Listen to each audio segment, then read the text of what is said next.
Мынакей бул коктейлдин клубникасы, клубника кошулган экен. Ошондой эле вот бардыгы. Только буда подсластитель эмеси именно клубниканын. Так, клубника сублимационный сушки дейт.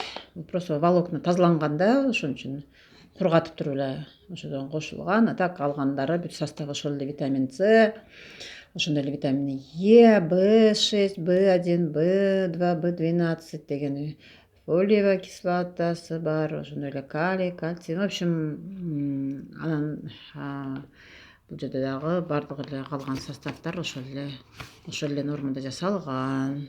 Вот ушундай түрлөрү бар экен. Вообще сонун экен. На вкус очень соненький, такой жидкий, коктейльге окшош. Эме, то есть коктейль деп коем да, желеге окшош коктейль экен. Такой вот.